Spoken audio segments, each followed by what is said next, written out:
¿Qué dices? ¡Mira, ven!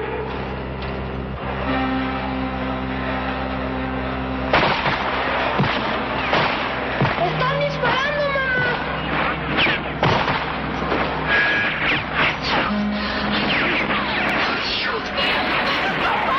¡Papá, ven! ¡Tus hermanos! ¡Quítense de la ventana! ¡Que se quiten de la ventana! ¡Apártate! ¡Apártate! ¡Quítate! ¡Papá, nos están matando! ¡Nos están matando!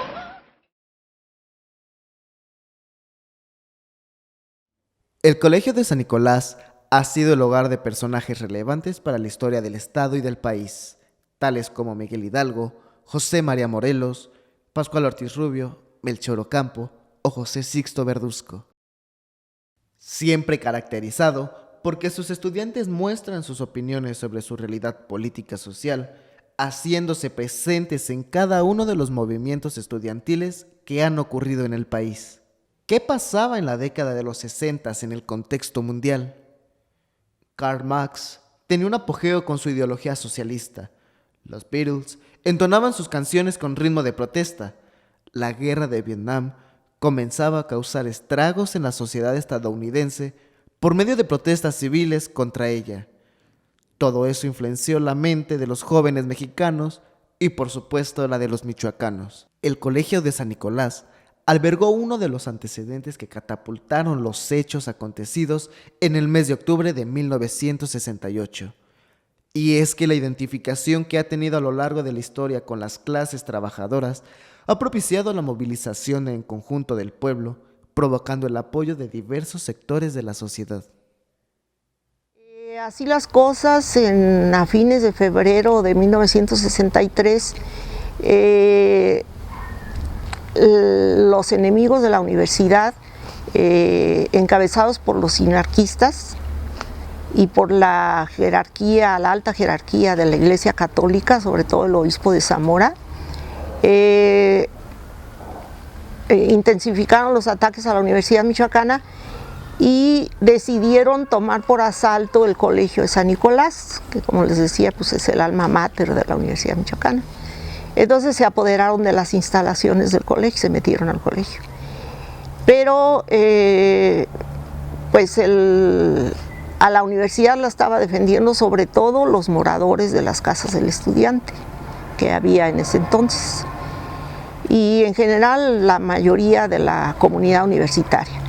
Entonces pues de inmediato nos trasladamos a las afueras del Colegio de San Nicolás, sobre la avenida Madero, y se entabló ahí un enfrentamiento entre los que estaban afuera, eran los moradores de las casas y otros, y los que estaban adentro, utilizando piedras, resorteras, canicas y esas cosas. Finalmente se logró desalojar a los que estaban en el colegio, y a partir de entonces empezaron a formar guardias en las azoteas del Colegio de San Nicolás y de la Escuela Popular de Bellas Artes, también de la universidad. Había varias guardias en las esquinas de las azoteas. Por ejemplo, en la esquina del colegio, al lado del Hotel Alameda, sobre la avenida Madero, se estableció una guardia que se le llamó Batallón 501. Así le ponían a las guardias, les ponían nombres, le pusieron Batallón 501, y el que dirigía la guardia se hizo llamar Comandante Marte. Y así hubo varias guardias. Y abajo habilitamos un salón de clases como cocina, y ahí recabábamos todo el apoyo que tuvimos. Recibimos un gran apoyo de la sociedad moreliana y de otras partes del país, sobre todo los mercados, especialmente el mercado que había en donde está ahora la Plaza de San Agustín.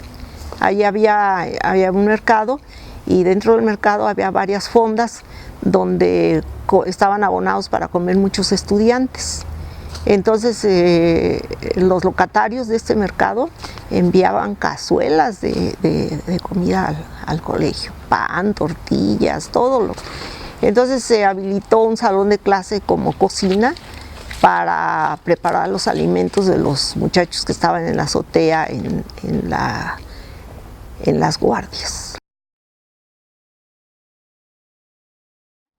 La ciudad amaneció prácticamente en estado de sitio, con ejército que trajeron del ejército de aquí de Michoacán y de la Ciudad de México y de varios estados, y la policía, hubo una movilización de fuerza pública, helicópteros,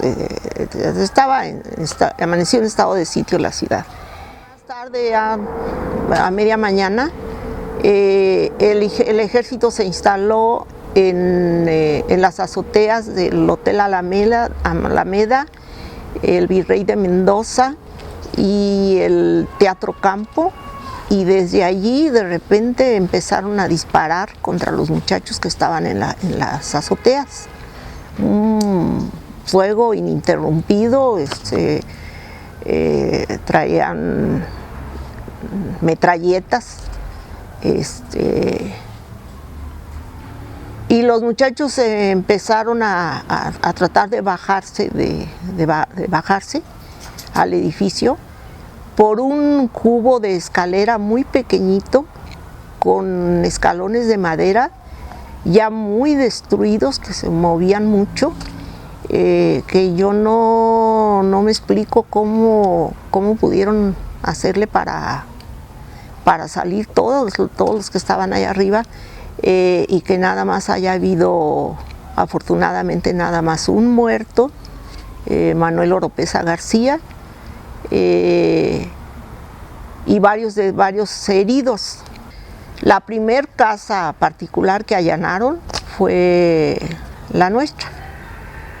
De ahí nos sacaron a toda la familia y nos llevaron al cuartel militar.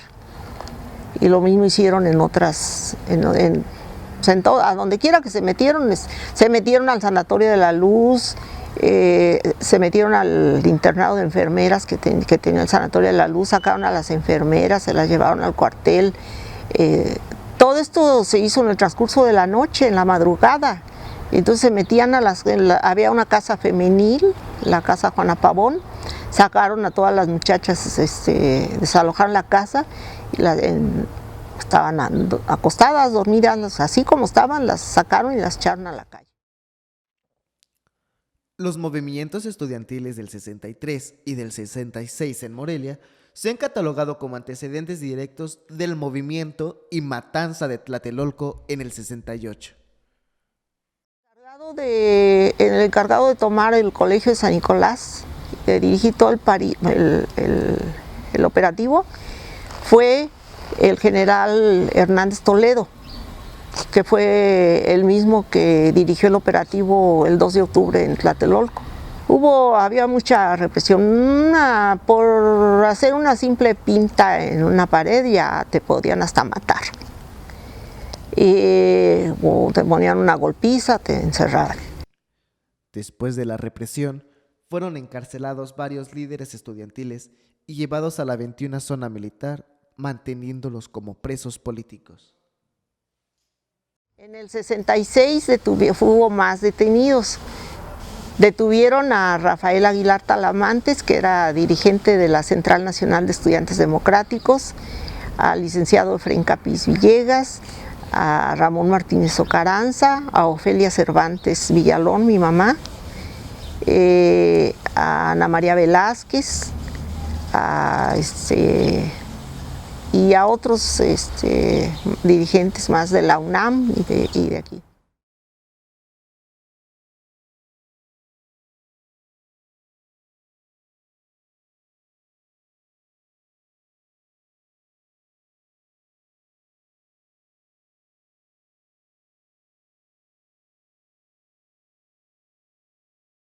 Y luego el movimiento del 66, pues también está considerado como la antesala del 68. Les decía, aquí se estrenó Hernández Toledo con la toma de las instalaciones universitarias. La represión que se dio el 8 de octubre, tan terrible, pues fue el ensayo para lo que ocurrió en el 68.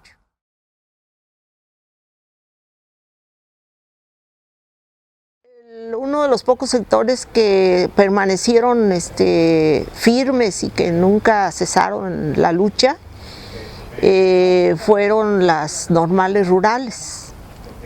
Las normales rurales que siempre han tenido una participación muy activa en las luchas sociales.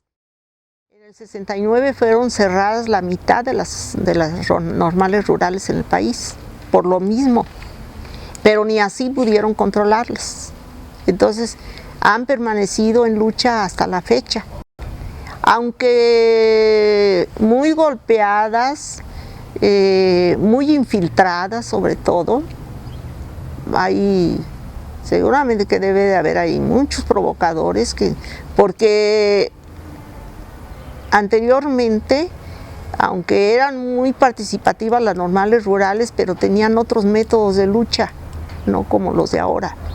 Entonces, se me hace que ahí hay mucho de provocadores.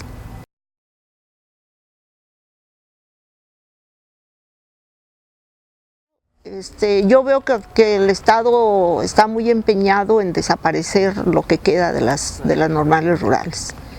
Entonces, y luego además esto implicado con la participación del crimen organizado, que está totalmente coludido con el Estado. El Estado está súper infiltrado